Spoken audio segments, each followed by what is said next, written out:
Inter విద్యార్థినులను లైంగికంగా వేధించారని 1098 toll ఫ్రీకి ఫిర్యాదు చేయగా పోలీసులు కేసు నమోదు చేసి దర్యాప్తు చేపట్టారు. పూర్తి సంఘటన వివరాలు ఈ విధంగా ఉన్నాయి. కామారెడ్డి జిల్లా బాన్సువాడ మండలంలోని కొత్తబాది ఆదర్శ పాఠశాల కళాశాలలోని 2 లెక్చర్లపై ఇంటర్ విద్యార్థినులను లైంగికంగా వేధించారని ఆరోపణలు తీవ్ర కలకలం రేపాయి. వేధింపులు భరించలేక విద్యార్థినులు 1098 చైల్డ్ హెల్ప్లైన్కు ఫోన్ చేసి ఫిర్యాదు చేయడంతో ఉన్నతాధికారులు వెంటనే విచారణ చేపట్టారు. విచారణ అనంతరం 2 లెక్చర్లపై శాఖాపరమైన చర్యలు తీసుకుంటూ విధుల నుంచి తప్పించారు. అనంతరం కళాశాల ప్రిన్సిపాల్ కమల్ కిషోర్ పోలీసులకు ఫిర్యాదు చేయగా, పోలీసులు 2 లెక్చర్లపై కేసు నమోదు చేసి దర్యాప్తు ప్రారంభించారు. ఘటనపై మరిన్ని వివరాలు తెలియాల్సి ఉంది.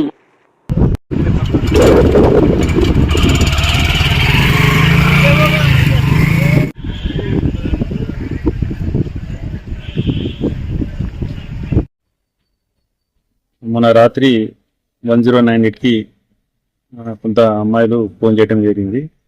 ఇందులో భాగంగా జిల్లా సిబ్బంది ఏదైతే చైల్డ్ ప్రొటెక్షన్ ఆఫీసర్స్, అదేవిధంగా జేసీఈఓ మేడము మరియు నాకు ఆ ముగ్గురు సమక్షంలో విచారణ చేయడం జరిగింది. ఆ విచారణలో పిల్లలు ఇచ్చిన ఫిర్యాదు ఏదో నాకు మానసికంగా 2 ఉపాధ్యాయులు వేధిస్తారని నాకు లిఖిత రూపంలో వాళ్ళు కంప్లైంట్ ఇచ్చారు. ఆ కంప్లైంట్ ఆధారంగా ఎంక్వైరీ టీం వాళ్ళ హెడ్ ఆఫీస్కి రిపోర్ట్ చేశారు.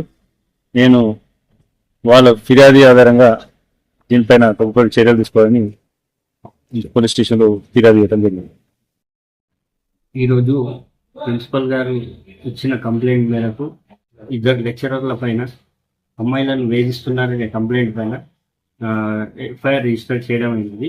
ఇన్వెస్టిగేషన్ జరపడి వారిపైన చట్టపరమైన చర్యలు తీసుకొని కోర్టులో సమర్పించడం జరుగుతుంది.